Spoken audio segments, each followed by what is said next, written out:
Semmelweis. So in 1846, when this kind of all was going on, scientific approaches to medical care were gaining momentum. In the Vienna General Hospital maternity ward, there was a problem with the number of women who were dying in the period shortly after giving birth. There were two different maternity wards at this hospital. There was one that was staffed by physicians and medical students, and another one that was staffed by midwives. In the midwife ward, well, initially there was just, the hospital staff had recognized that a large number of people were dying in their hospital, who were there just to deliver a baby, perhaps even more than would be dying, delivering their babies at home. Almost certainly more than people would be dying at, delivering at home. And one of the first ways that Dr. Semmelweis kind of divided up how to look at, okay, what could be contributing to these deaths, was to look at the death rate between the midwives and the physicians. And he found that the death rate for the physician group was 5 times higher than the midwife group. And so, that led, that was the first major clue. And so he's trying to think about, okay, well, I'm going to write down all the different things that are different between these two different wards. And he came up with some interesting ideas. So initially, well, most of the midwives have women deliver on like kind of all fours or on their side. And in the physician side, most people deliver laying on their backs. And so maybe that makes a difference. And so he had a few physicians change and see if he had women deliver on their sides, would that make any difference? And it didn't. And then he was thinking, okay, well, that doesn't seem to be it. In the physician side, there's this priest that goes around and blesses all the babies. He clangs a loud bell. He spritzes holy water on people. And maybe if we had him go to or if he stopped doing that, maybe that bell was just giving the women fevers and airs, and we have to, just kind of just eliminate that for the time being. And so he said, okay, priest, you're gonna not be in here for a month or so, and no change. So Dr. Semmelweis, kind of frustrated with his lack of progress, decided, well, okay, I have no idea what's going on. I'm going to go study art for a little bit. And so that's what he did. He went to the mountains and studied art for a bit. And then when he came back to the hospital, a colleague of his, a pathologist, and what a pathologist is they're someone who examines tissue samples from like removed moles, or they might look at certain cancers and say and try to diagnose the cancer based on the microscopic appearance of tissue. And they also do a lot of exams on dead people. And this pathologist friend of his had gotten suddenly ill and died following poking his finger on an instrument while he was performing a human dissection. And so this kind of led Dr. Semmelweis to think, okay, well, perhaps the midwives are not studying anatomy at all, and they're there assisting women with deliveries, but they are not studying anatomy. But all of the physicians, all of the medical students that are in the medical ward and are delivering babies go directly from anatomy lab, where they are dissecting human corpses, over to the maternity ward to deliver babies. And so he thought, okay, well, maybe it's contact with corpses that is causing this higher rate of mortality in the physician ward. And he decided that, okay, well, what you're going to do, physicians, is we're going to have you wash your hands thoroughly and use chlorine to get rid of the smell of the cadavers, and see if that makes any difference to the mortality rate. And so, yeah, I mean, you can imagine, like, oh yeah, that seems, to modern day times, that seems like, oh, that's an incredibly bad idea, to have medical students with bits of human remains underneath their fingernails helping deliver a baby. That seems like a bad idea, but it didn't occur to them. It was a difficult problem to solve, and Dr. Semmelweis was roundly critiqued for it. They tried out applying chlorine to their hands, and it reduced the physician mortality rate basically to that of the midwives. And so they thought, okay, case solved. And Dr. Semmelweis, having figured this out, spread the gospel far and wide of, hey, chlorine seems to fix the problem, and you should wash your hands with chlorine. You should apply chlorine to your instruments. And a lot of physicians and medical students were very affronted that they had anything to do with a higher mortality rate. They kind of said, okay, well, maybe the midwives are taking care of women who are, less sick, or, they're taking care of just routine people who could be delivering out in a ditch somewhere. You're wrong, Dr. Semmelweis, go to hell, basically. And unfortunately he did. In 1865 he was committed to an insane asylum at the age of 47, and he died of some sort of progressive brain disease, and was, would have been lost to history, except that further improvements in hospital care were like, oh, I suppose it's a real shame that we didn't listen to that guy 50 years earlier. So Dr. Semmelweis is one of the first examples of modern progress towards epidemiology and applying statistics to health. The next, and probably the most famous example, is Jon Snow, not from Game of Thrones, but Jon Snow was a physician in England in the mid 1800s. He in 1830, well, to back up a little bit, London in particular in the mid 1800s was incredibly disgusting. If I have any historians who are on the line who want to pipe in with exactly how disgusting it was, then please do so. But there was public sewers to an extent, but in-home, like in-home running water was rare. There were a lot of people who were getting rid of sewage by chucking it out in the street or in gutters, or dumping it directly in the river. Lots of gross stuff. And in 1831, the first case of cholera appeared in England. And this is the same year that Dr. Snow wrapped up his entire formal education at the ripe old age of 18. And so also physician education and training was not as thorough as it is currently. But so he wrapped up his education at age 18, and the first case of cholera. Then in between then and 1849, literally thousands of people died of cholera in England and in London. And Dr. Snow, having kind of come of age during this sudden increase in deaths related to this diarrheal illness, cholera, he was very interested in it. And he published a theory that cholera was related to fecal contamination of water. So basically he was saying, okay, I think the problem is sewage in people's water. And, if we did something to more cleanly separate the septic systems and sewage systems with water systems for drinking or for cooking, then we would see a decrease in cholera. And he was roundly ignored. Then in 1854, there was one of the worst cholera outbreaks in London. There was maybe I have it on here. So ultimately, it led to sub 1,000 deaths, I think. But shortly after these cases started piling up, Dr. Snow, who's very interested in this topic, and by the way, was a obstetrician and gynecologist. So maybe he knew of Dr. Semmelweis too, but shortly after his time.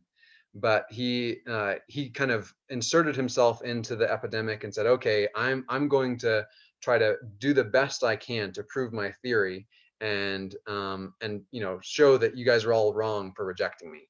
So he went down in Soho and he started collecting interviews with basically everyone who had gotten sick. Rich houses, poor houses, he would talk to them and ask them about where they got their water, what they do for a living, what kind of food they eat, and then he plotted it geographically, which is also an interesting and important part of the eventual solution to the outbreak. And what he found was that there was a distinct geographical distribution around the water pump in Broad Street. Again, no running water in most homes, and so a lot of people are using these public water pumps.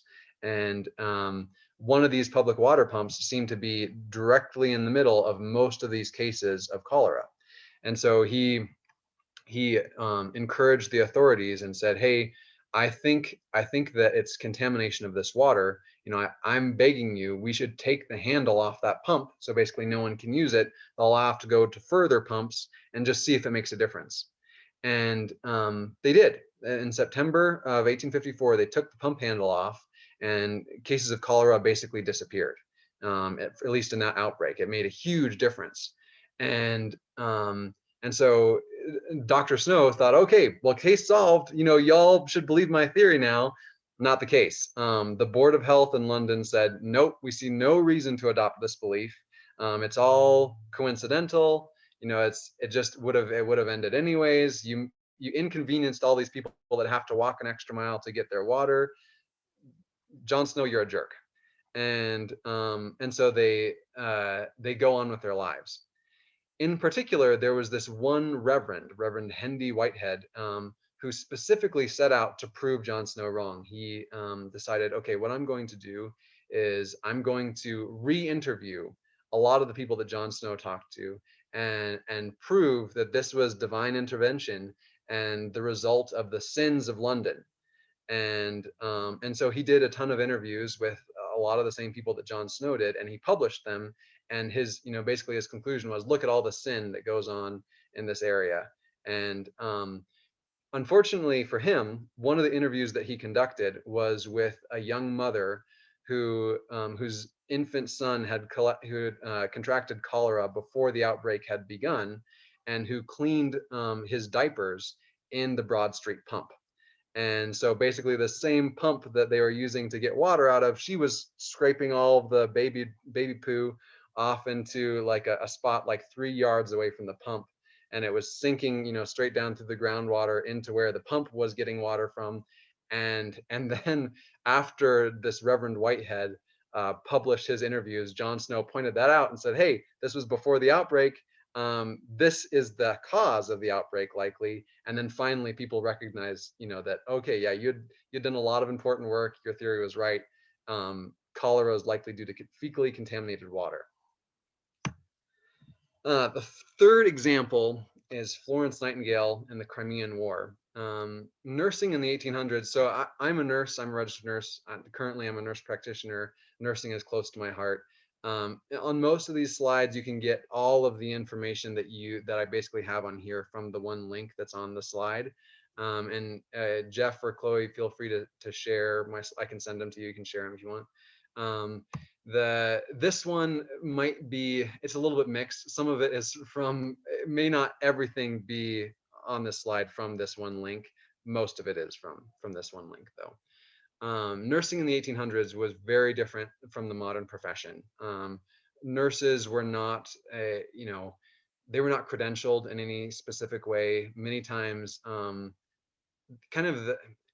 back up a little bit, the modern association of sexy nurses comes from the 1800s, when lots of people, lots of physicians would hire prostitutes to serve as nurses, or like hired hands in hospitals. And so they, basically young women who were living with prostitution, these hospital boards would, round them up and say, hey, we think you're an ill to society, come work in our hospitals instead. And so kind of the depiction of nurses as like these sexy things came from the 1800s, when they were, most of them, prostitutes.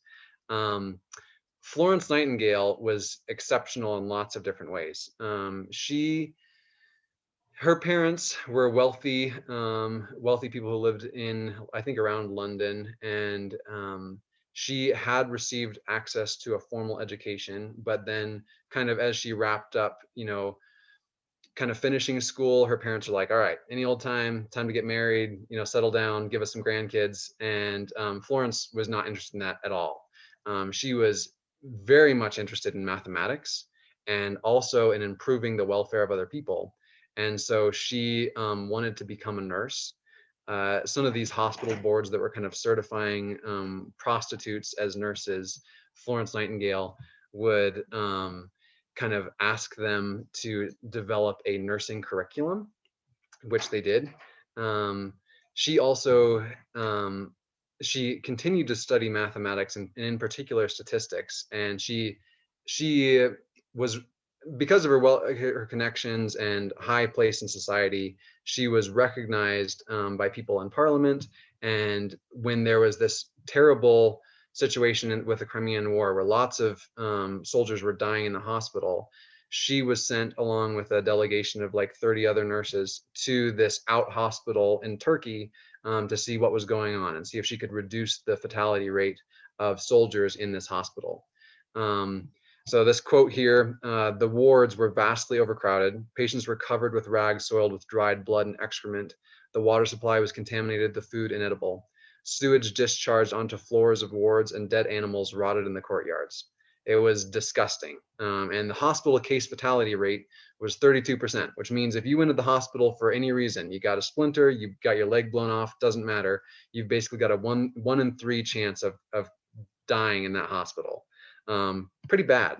And more people were dying in the hospital than were actually dying like on the battlefield. And so Florence, with her background in statistics as well as her background in health, made a very detailed study of every cause of death in the hospital and circumstances regarding it, age, other health conditions that the person may have had. And after 6 months of data collection and facility improvements, the hospital case fatality rate went down to 2%. So significant improvements. Florence returned back to the UK as a war hero. Nursing basically has changed forever from basically, okay, yeah, grab whatever prostitute you can and she'll be your nurse today, to these people are trained and can help significantly improve the health of patients who are in hospitals. She was inducted to the Royal Statistical Society, the first woman to have that honor. And when in the census following 1854, she made arguments directly to Parliament that during the census they should collect information about health and disease from the population. Parliament declined, but she still had the opportunity to argue that in front of Parliament. Pretty cool. This is a rose diagram, and it's one of the ways that she studied health and disease during the Crimean War. So the blue wedges are they are deaths that she thought were preventable. The black and red are deaths that were more due to wounds or other causes that she did not believe were preventable. And then she had other pages that would detail specifically, okay, how what exactly were each of these deaths caused by. And she is one of the first people to use graphics like this to display statistical information regarding health and use it to change people's minds. So this was presented to hospital boards saying, hey, look at all this preventable death, and then here are the things that we instituted in this month and this month and this month, and you can see that the preventable deaths are going down. The share of the proportion of preventable deaths in each of these hospitals is declining as time goes on. And so we need to make these changes to hospitals, including washing hands, sanitizing surfaces, giving people clean, prepared food, those kind of things. And at any point, if someone has a question or a comment, feel free to turn your mic on, and I'd be happy to talk in more detail about any of this stuff. So what does epidemiology cover? A lot, pretty much everything. Epidemiologists basically study almost anything that affects people. Epidemos, upon the people, and that's it. There are epidemiologists who specifically study cancer or study genetic disease, nutrition, mental health, crime, injuries or accidents, and that's divided a whole bunch of other ways, like traffic accidents or workplace accidents. There are studies looking at how different medications affect people and the wellness of people who are on various medications, chronic diseases like diabetes, infectious disease, One Health and veterinary infectious disease, social well-being, and many more. I am most familiar with the infectious disease epidemiology, especially in the state of Idaho, because that's what I was doing for 6 years or so. Um, Specifically, how it works in Idaho is when you go to the doctor as a patient, that physician or nurse practitioner or physician assistant or whoever um, is obligated by regulations in Idaho that if they suspect you have certain infectious diseases, they should report that to the state of Idaho. A lot of new providers aren't aware that this is actually a regulation that they need to follow, and many of them don't need to because most all commercial laboratories automatically report cases of what are called reportable diseases. And we'll get to the list of those reportable diseases in just a minute. Um, but basically, any of these reportable conditions, if they are detected by the lab or by a provider, they are sent to your local public health department, which for you guys is situated in Idaho Falls. Um, then once it's at the local health department, depending on the condition, you may get a call from a staff epidemiologist, which was my job, and I would call the person and try to ask, much like Jon Snow did, where did you eat? What kind of work do you do? What were you in the hospital at any point? Is anyone else in your household sick? And collect that data and report it to the state. Both the local and the state public health systems work together really closely to kind of identify common sources of infection and to help to act to prevent further cases of infection. And I'm going to give you specific examples from my own experience at the end of the presentation, but that's in gist how it works. In the state public, so kind of I skipped over a few bullet points here. So staff epidemiology, that's the job that I had, and those are kind of the people that interview and do data entry and kind of initial statistical analysis. There are also environmental health specialists at the local public health department, and they are ensuring that like the temperatures at restaurants, the temperatures like at keeping food cold and appropriately warm at grocery stores are at the right temperature. They check the disinfectant level in public pools. They check conditions at meat packing plants, all sorts of things. They also might help inspect like private septic systems. So if you are on a septic system or a well, you've likely dealt with these environmental health people. Then the state public health, again, they do a lot of compilation, analyzing, and support. And like for instance, if your health district reports enough cases of, let's say RSV or salmonella, then the state might, they're constantly monitoring all these cases as they're coming in, and they might say, hey, it looks like you have a higher rate of salmonella than you did, for a comparable month for the last 5 years. There's something going on, get more detail from those investigations. We're going to see if there's any specific cause that we can find.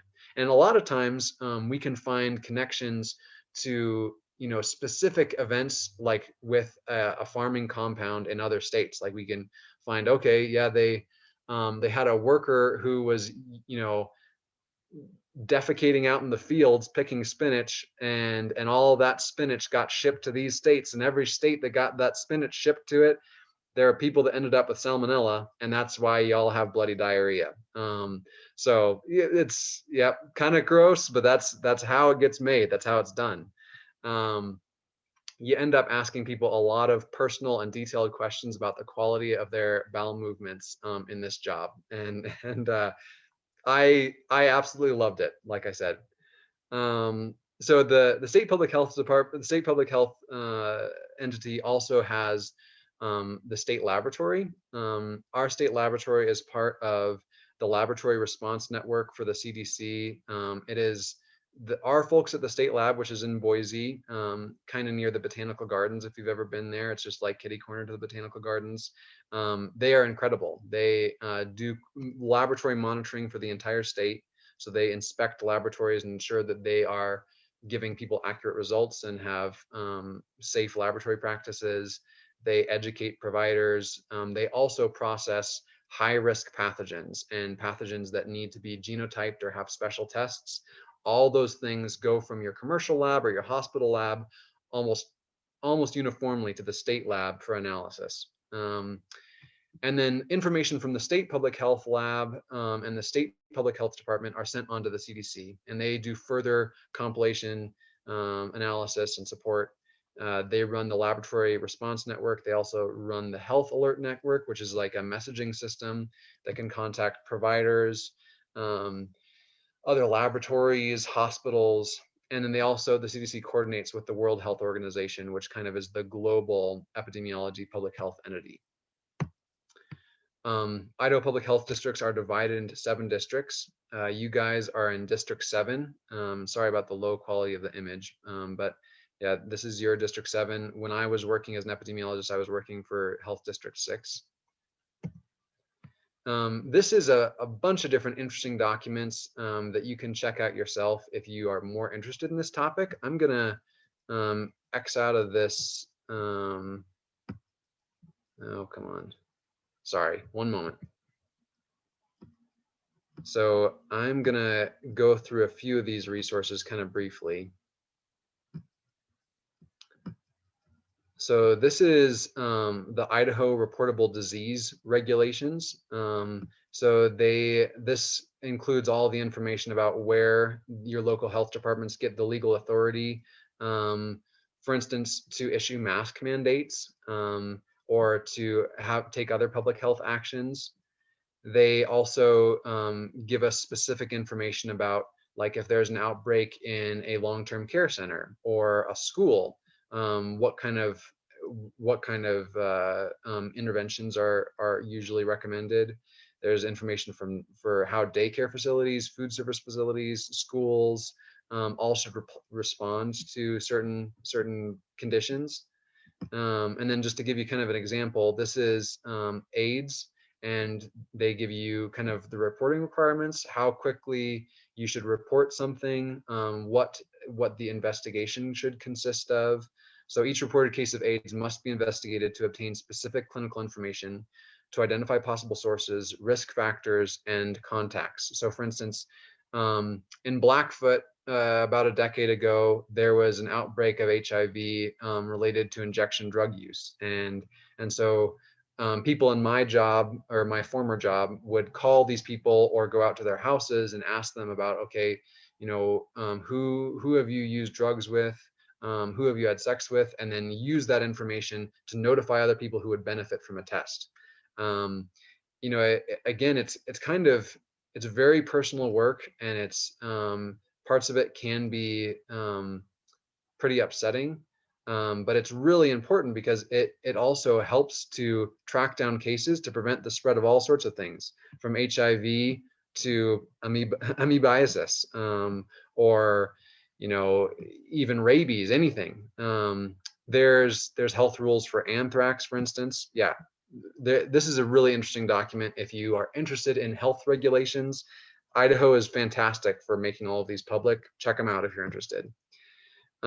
This is the Idaho Reportable Disease List. And they're color coded to tell you how quickly you have to report something. Remember Jon Snow with cholera? One time there was a hospital lab who had run a specimen shortly after performing some quality controls on this culture machine, and they called me and said, "Hey, we got a case of cholera in the hospital. We never get cases of cholera. That's insane." And I said, "No, I mean that's crazy." But we showed up to the hospital and started asking people. We wanted to get additional like stool specimens, all this stuff. Turns out that the quality control stuff had a cholera quality control bit in there that they left in the machine. The person did not have cholera, thank goodness. Yeah, huge waste of time, but man, it was a really exciting day over at the health department. All right, and then here's they also publish some pretty interesting reports and statistics. A few basic ones. Here's the mortality report. So this is all the different causes of death in Idaho. They talk about chronic disease, injuries, cancer. So here's malignant neoplasm, so cancers, by leading site of cancer, by sex, and by districts and counties. So let's look at that, and they'll tell you, okay, for District 7, lung cancer, and they'll tell you the rate. And the rate is, I think, probably by, I don't know, 100,000 people or so, but you can compare the rates of like, okay, were the cases of lung cancer higher in District 7 than other districts? You know, perhaps there's, and actually it looks like District 7 is the lowest for lung cancer. Is there a reason for that? You know, it's kind of lots of interesting data to break down, and they also break it down by county. This is the, let's see, this is the STD reportable disease cases by number for the year 2018 for Health District 7, and they break it down by age. There, you guys had 400 cases of chlamydia in 2018. Oh, hold on. Let me share again. I clicked. It's too close to the top of my screen. One moment.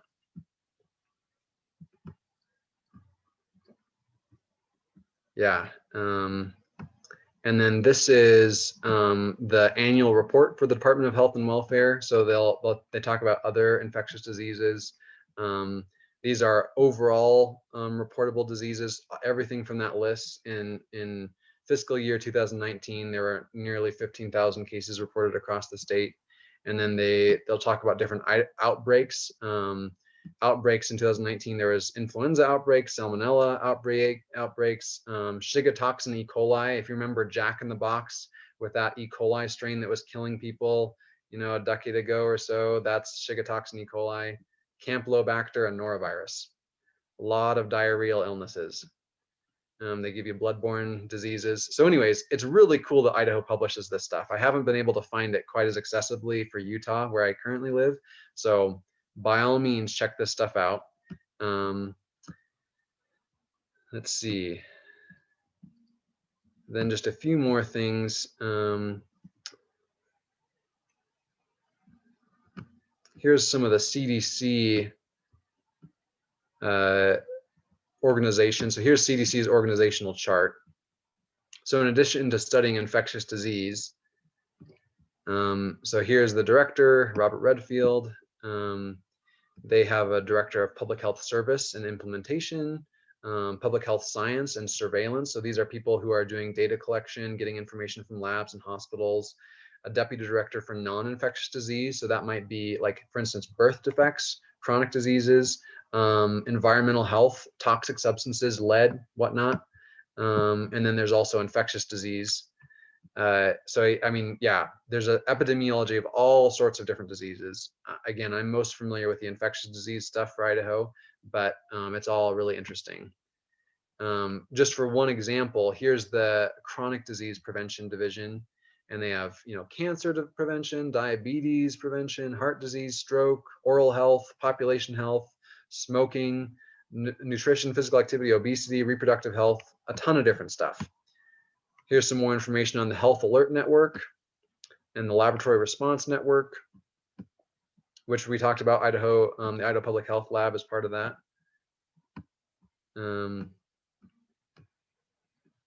Okay.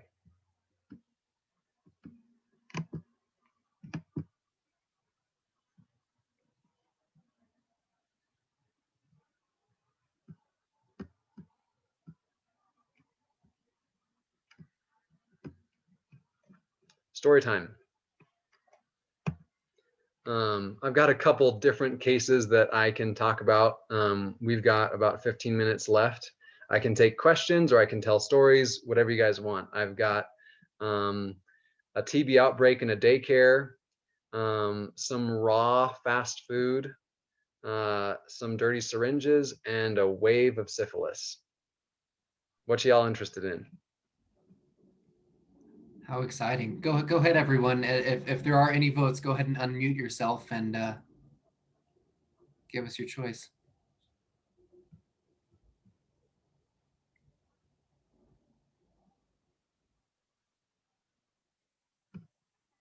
I guess it's up to you, Ian. Okay. All right. Well, oh, sorry. Did I hear somebody else? Yeah, raw fast food.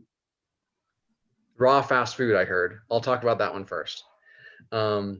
Okay, so this was a kind of an interesting case, and it does a good job of kind of showing you exactly how the public health divisions work together. So a patient with bloody diarrhea went to their provider and said, hey, I feel awful. I have, I have terrible abdominal pain. I've got diarrhea all the time. I feel incredibly sick. What should I do? The doctor did a stool culture and sent that off to the laboratory. The laboratory found salmonella and reported it to the health district. By the way, the way that they choose which health district to report it to is not based on where the provider is, like where the doctor, nurse practitioner, or PA is, but rather where the patient lives, so their home address. And so this person, I think they actually were seen in Idaho Falls, but they lived in Blackfoot. And so they sent that information to me, and I called them up and said, okay, you have salmonella. Do you have any household contacts with similar symptoms? And yeah, they had some household contacts with similar symptoms, but they were the first one. They had developed the symptoms first. Said, okay, well, based on when, the window period for salmonella, the window period is, or, the incubation period is when you get exposed, how long it takes you to develop symptoms. So you guys have probably heard for like COVID-19, that's 14 days. And so, we go over okay, through the incubation period, where did you eat? Did you go swim in any creeks? Did you drink water out of a stream? What kind of work do you do? And I record all this information. And one of the things that they mentioned is they had eaten at a fast food restaurant. And so, we, and in talking to them a little bit more about this fast food restaurant, they said, yeah, that, because the thing is, a lot of diarrheal illnesses, people think, okay, it's the last thing I ate. It's whatever I ate last night. That's the thing that got me, but it's not really. A lot of times it's whatever you ate like a week ago or 3 or 4 days ago. And so once I point that out to people, then they're like, okay, well, actually that fast food was a little bit weird. I ate a piece of chicken and it did not taste quite right. It seemed like, it was fried on the outside like it should be, but the inside was still looked a little raw. And so I said, okay, okay. And so we talk about where that restaurant is, and then I talk to the people over in environmental health, and they do restaurant inspections. So for every restaurant in your district, there's an environmental health specialist going out there, every once in a while to inspect their restaurant to make sure that they're getting foods to the right temperatures, that they're, cleaning their cooking surfaces appropriately. So they go out to this restaurant, and it was a chicken fryer, and the chicken fryer timer was broken, the indicator lights. So they had like 3 deep fryers, and they would, pour a bunch of chicken in each one, put down the fryers, and then there's supposed to be an indicator light to show which fryer is done. The indicator lights had broken, but they could still hear the ding. And so what these employees had done is they dumped a bunch of chicken in there. They heard a ding. Someone else went over to the fryer and said, yeah, it looks like it's fried on the outside. They dumped it in someone's, nugget box, gave it to them. The outside was fried. The inside was totally raw. And we had a cluster of salmonella. I can't remember how many cases of salmonella there were, but a number of different cases of salmonella related to this contaminated chicken that wasn't really fully cooked. And so an interesting way that all those public health systems relate, from restaurant inspection to disease investigation to the laboratory. Yeah. All right. So raw fast food. Next one. We had a request in the chat for syphilis as well. Okay. Okay. So back, I think it was 2016, Idaho, let's see, maybe it was 2014. At the health department, they had a joke that I was like a bad star, that I had brought a lot of this disease along with me when I started working with them. And they had never, the number of syphilis cases seen in Idaho prior to 2014 was negligible, especially in eastern Idaho. Almost no cases, maybe two cases a year or something like that. And I think it was around 2014, we had a year where we got like 10, and then the next year was even more. And so I'm wondering, okay, well, where is this coming from? This is really concerning, because with any outbreak, and this can apply to COVID-19 too, you don't catch all the people. You know that there's cases that you're missing. There's some people who don't have have only mild symptoms. Maybe there's some people who don't have health insurance, so they, they're like, all right, I'll deal with it, and they stay home. Maybe, for whatever reason, there's people who don't get tested. There's doctors who don't think to test someone for the right condition. Lots of different reasons, but we know that the number of cases is not the true number. It's greater. And so with syphilis, it's a big problem because it can cause severe birth defects. Very serious birth defects. It can cause, if we don't catch it soon enough, it can cause heart problems. I'm sure my historians could probably tell you a number of different historical figures who developed insanity due to syphilis. I think among them is Lewis of Lewis and Clark. There's one theory that he may have gone insane due to a syphilis infection. Am I getting that right, Chloe? Yeah, I think it was Lewis, but I have to go double check. It was one of them that Yeah. syphilis is attributed to. Yeah. Yeah, to causing his eventual insanity and suicide. Yeah, syphilis, it causes some serious chronic problems. So the next thing, we were very interested in trying to find the source of this outbreak and discover what was going on. We had, some of it was just trickle in. Portland was seeing more cases of syphilis. That ends up in Boise. That ends up in Eastern Idaho. But it seemed like it was getting amplified in Boise somewhere. Boise's cases were just off the charts. It was crazy. So this is this is a bit sensitive because of how this disease is transmitted.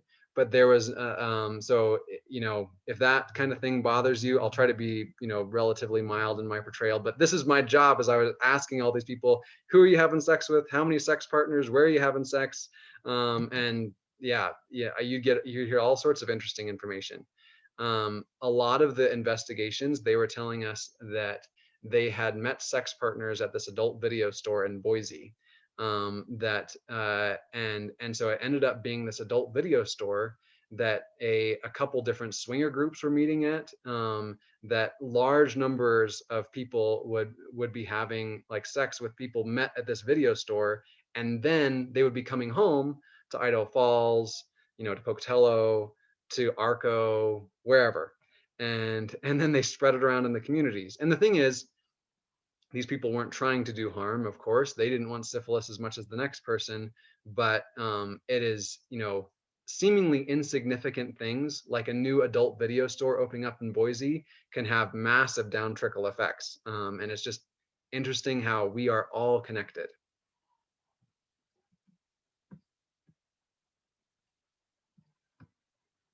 Other next vote, I'm going to look at the chat. Can you do syringes? Yeah, I can talk about, yes, I would definitely talk about syringes. So my doctoral project was legalizing syringe, or, asking different stakeholders about what they felt about syringe exchange in Idaho. For those of you who don't know, syringe exchange is something where people who use injection drugs can drop off their dirty needles that they've used to inject heroin and meth and things like that, and get clean needles for free. This is an interesting example because you kind of think, okay, well, giving injection drug users supplies to inject drugs sounds like a really bad idea. I mean, it sounds like you're promoting drug use. You may be spreading HIV and hepatitis C that way. That sounds awful. But, based on epidemiology and data-based medicine, we know that in places that they institute these syringe exchange programs, that cases of HIV and hepatitis C seem to go down. And you probably don't know this, but syringe exchange is the law of the land in Idaho as of last year. It passed while I was doing my doctoral project, and there were a lot of people that were blindsided about it. I'm sure probably not many of you know about it. There were a lot of legislators and sheriffs and prosecutors that I talked to that weren't aware that it was passing until it had already passed. And that's the sausage of legislation. You don't want to know how it gets made. But basically, it's syringe exchange is something that we know decreases the rates of HIV and hepatitis C. every case of HIV in Idaho costs taxpayers about $1 million. And that's just with subsidized care to help make sure these people are on antiretroviral therapy. And the thing is, it's worth that money. The reason that the HIV is declining in the United States is because of programs like we have in Idaho that help people who otherwise might not seek care get health insurance, get treated for HIV, and control their infection so they don't spread it on to other people.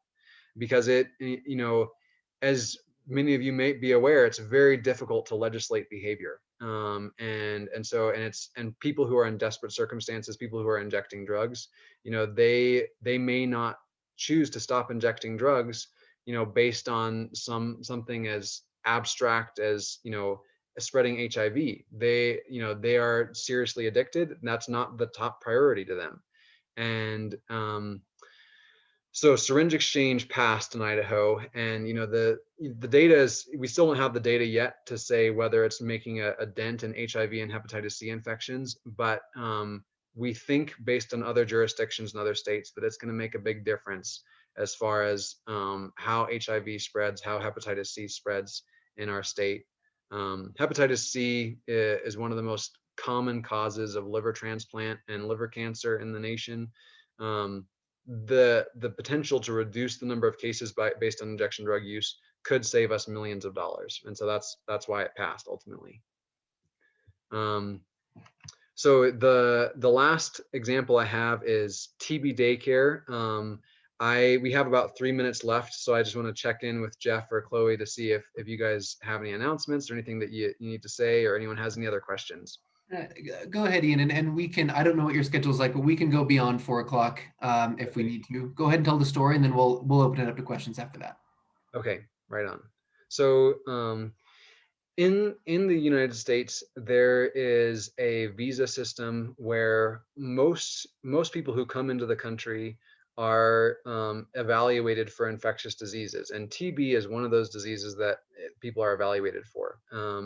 There is this interesting loophole where if you come to study at a university, you don't go through the exact same process. And if you look up, some news reports from a couple of years ago, you'll see that there was a university-associated daycare in Idaho where there was a bunch of kids who were exposed to tuberculosis. There was basically a student who was working as a daycare aide, and there was, before we found the case, before we realized, so this person just had a constant cough, and they were wondering why that cough is happening. So they go to the doctor, eventually they get tested, we find out that it's tuberculosis. It gets reported to me. I contact this person, go to their house, sit down and talk with them about, okay, well, hey, where do you work? What do you do in your free time? And I can't tell you how nervous it made me when that student told me, well, I work at a daycare, and I've worked at this daycare in about 5 different rooms. My main room is I hang out with the infants, and I've been working there for months. And so the thing is, again, it's not the student's fault necessarily. She was trying to find care to figure out what the heck was going on with this persistent cough that she had.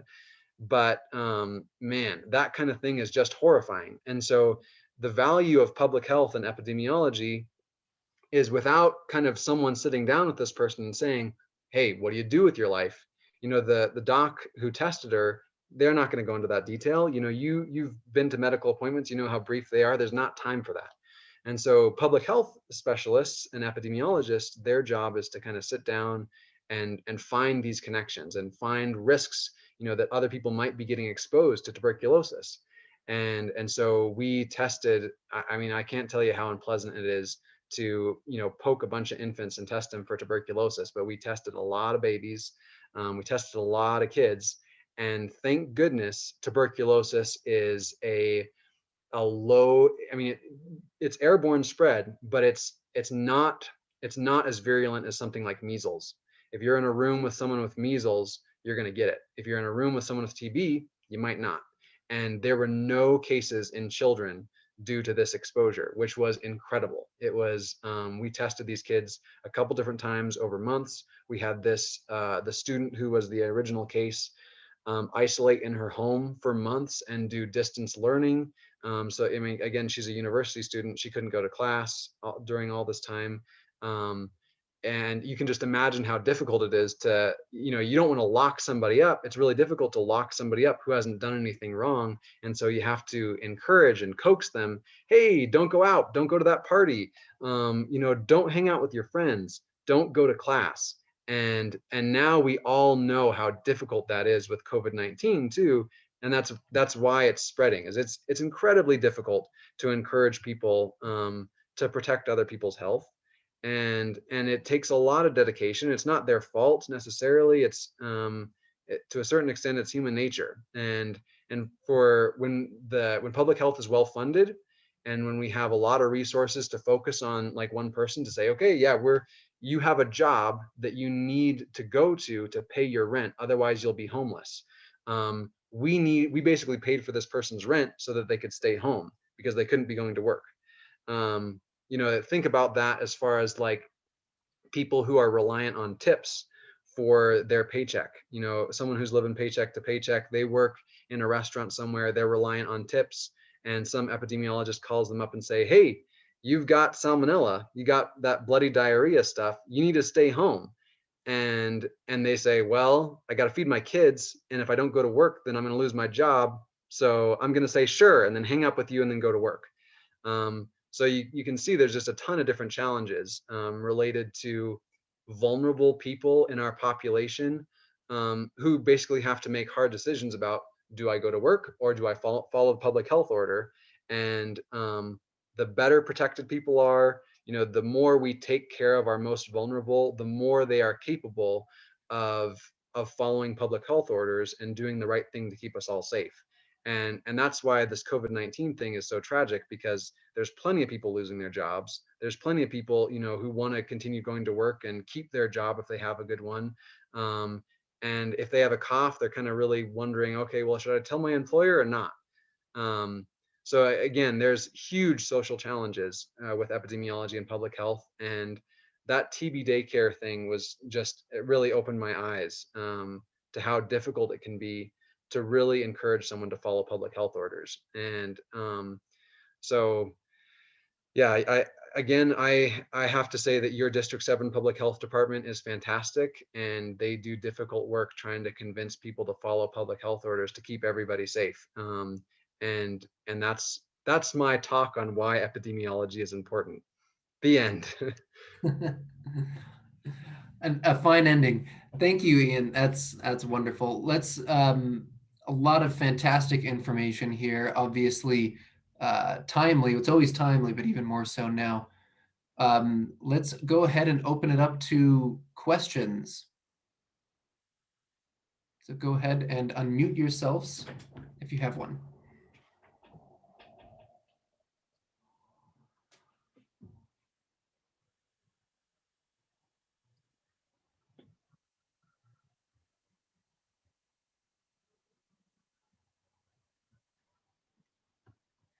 Well, hearing none so far, I'll go ahead and ask a question. I'm sure you're getting asked constantly right now during the COVID-19 pandemic about your thoughts on any number of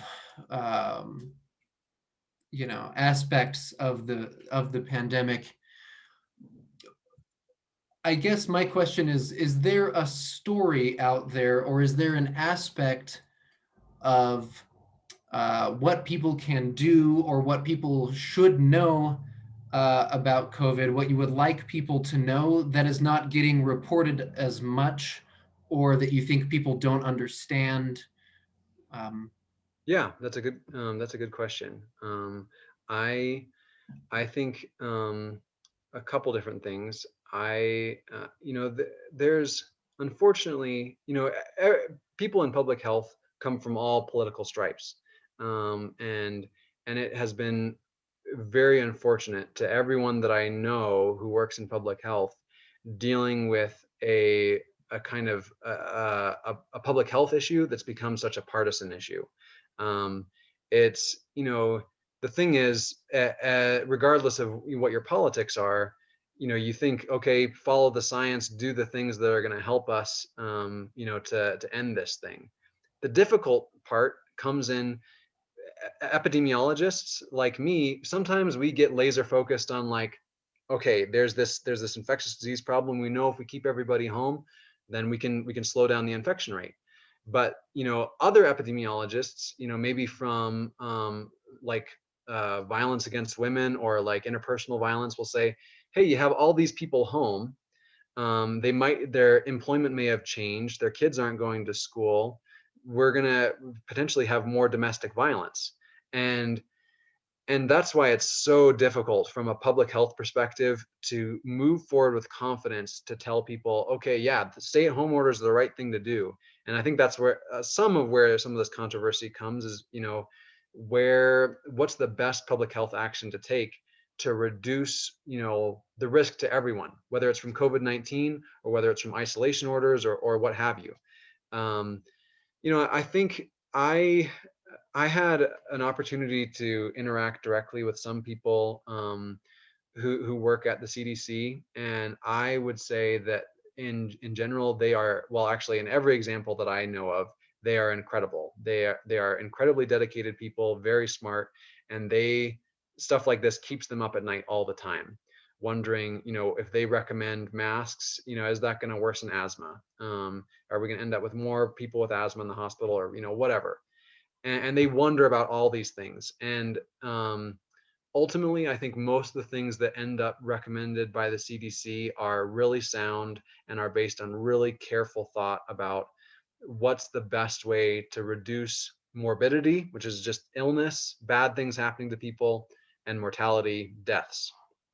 And the thing is, statistical science and epidemiology is really complex, and unless you're really good at it and really thoughtful about all the different things that could go wrong in your analysis and all the different confounding variables that might cause your data to be skewed one way or another, it's really difficult to be sure that you're right. And from my limited experience, but I really impactful experience interacting with people directly working at the CDC, I can tell you that I have faith that they're people that they have those credentials. The difficult thing comes when politics sometimes inserts itself into science. And again, so one story that I don't think got a whole lot of attention is at some point, someone at the CDC published something saying that COVID-19 was spread by airborne routes.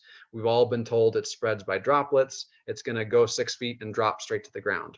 And that's just based on the size of the aerosols that are floating around. And at one point, the CDC published, okay, yes, it's spread by airborne route. We still think most of it's spread by droplet, but it is spread by airborne route.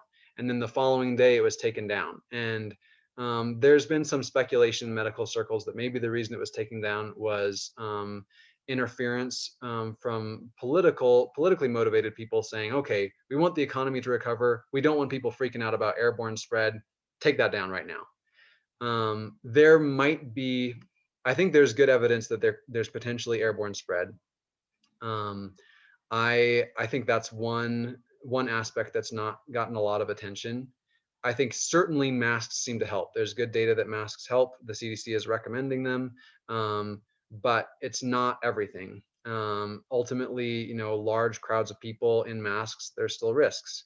If you can provide high efficiency particulate air filtration in your place of business, I think that's a benefit.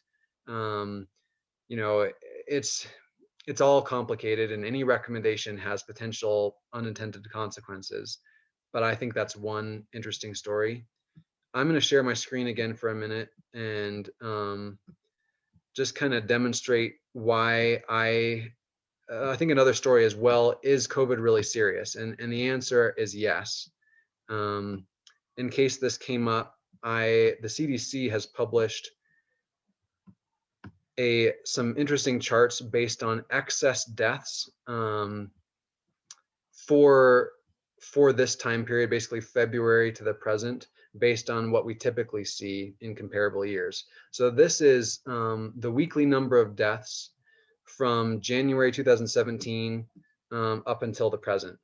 And this little yellow line here, this is a threshold that we would say, okay, if there's a number of deaths, and each of these blue bars represents a number of deaths. The higher the bar, the more deaths. This yellow line represents a threshold over which CDC kind of says, okay, we think that if there's more deaths than this yellow line, then there's something going on significant that needs to be mitigated. So you can see back in January 2018, there was something that, maybe we had a bad flu year. Who knows? This has nothing to do with the cause of death, only to do with that deaths occurred. Something happened in January 2018 that we had more people dying. You'll notice that, overall for deaths, there's some seasonality to it. More people die in the winter than in the summer for every year, basically. And that, when you look at COVID, so, starting when the outbreak began, so this is January 2020, it's, the expected deaths is basically right on target. Okay, we're going down for the season. And then just as it should be going down for spring, things warming up, people spending less time indoors, getting more exercise, people are dying less. That doesn't happen. You get a lot more deaths. And it's continued, basically to the present, that there's a lot of excess deaths. And so that's one way to demonstrate with data, with epidemiology, that yeah, COVID is serious. We haven't seen anything like this, for years and for a long time. Here's another chart that kind of shows the predicted number of excess deaths by state and for the United States. So from February 1st to the present, we think that somewhere between 275 and 381,000 extra deaths occurred in the United States. We can also narrow that down to state, and we can look at Idaho.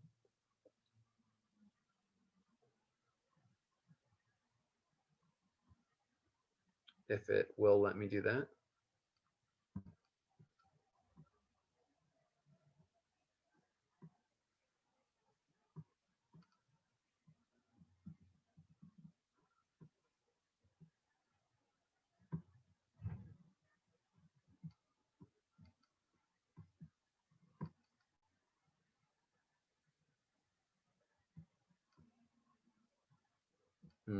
Sorry, one moment.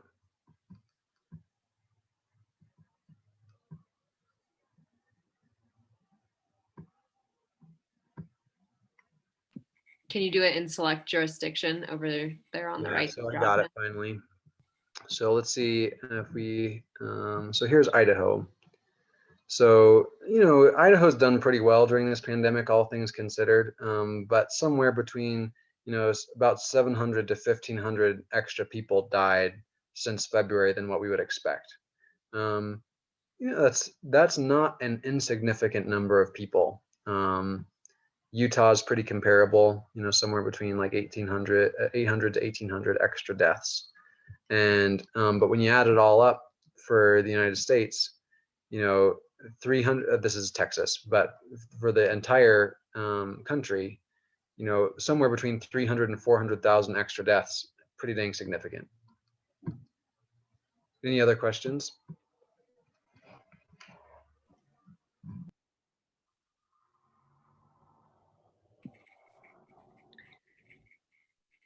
Do you think that there's a way for politics and health to work better together? Because it's something that's kind of unavoidable in our country right now, right? And so, is there something that could be done better that you could describe?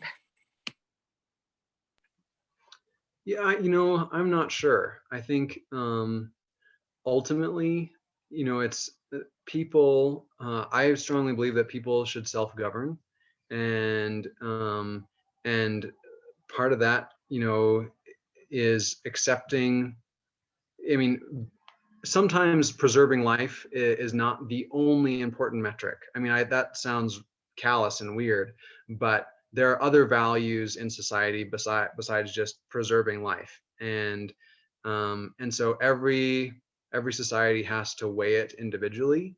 I think the more important thing is, are politicians responsive to the will of the people?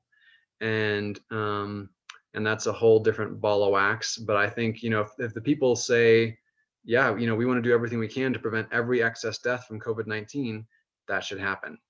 And then the values of the society should determine what's done to curb epidemics. I think lots of things are done in the background regardless of politics, which is, I think, one silver lining, a good story about this. A lot of news stories focus on, well, if the administration would have focused on testing earlier, it would have made a huge difference. And it maybe it could have, but the public health infrastructure in the United States and around the world is such that we know that an epidemic is occurring.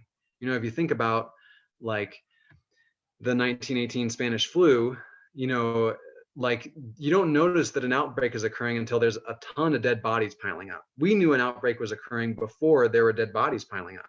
And so public health, I think, is still doing its job to protect people and to reduce the impact of all sorts of things, from infectious disease outbreaks to causes of injury. Our traffic laws, to a certain extent, are based on data about what causes fatal accidents. Our restaurant inspections are based on information about what's safe to eat. So there's a ton of things that go on in the background that our government does work well to protect our health. COVID-19 has laid bare some problems where, like, a strong response to testing may have saved additional lives, for sure.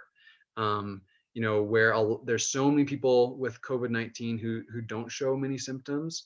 Having a quality, cheap, and rapid test that was available to people earlier on in the pandemic could have made a huge difference. It seemed like it made a huge difference for South Korea, they have their case percentage per population is way lower than ours. And they were really aggressive getting rapid and accessible testing out to people. I'm sure many of you remember, earlier on in the pandemic, if you were wanting a COVID-19 test, you didn't maybe know where to go. And if you and your doctor maybe didn't know where to go either. They were kind of wondering, okay, do we send that to the Idaho State Laboratory? They're maybe the only place that can do the test, for a couple months into the pandemic. And then slowly, the commercial labs started to make it available. And we still really don't have rapid testing that's widely available, where you could test someone. Like, you want to have a family gathering, have people over for Christmas. Great. Here's a $3 test that will give you results in 15 minutes to say, does anyone have COVID right now? That kind of thing is possible with HIV. Like, back to the syphilis story. If the swinger groups want to test everyone for HIV before they go to that adult video store and get results in 15 minutes, they potentially could. That testing technology is available for COVID-19 too. It's just not widely accessible. So I think, there's lots of things that our government does well to protect our health that go on in the background without really a lot of the high profile politicians caring or intervening in any way. COVID-19, has kind of shown us that there are occasionally clinch moments where slight variations in action might have significant impact on public health. And it's just because COVID-19 is new.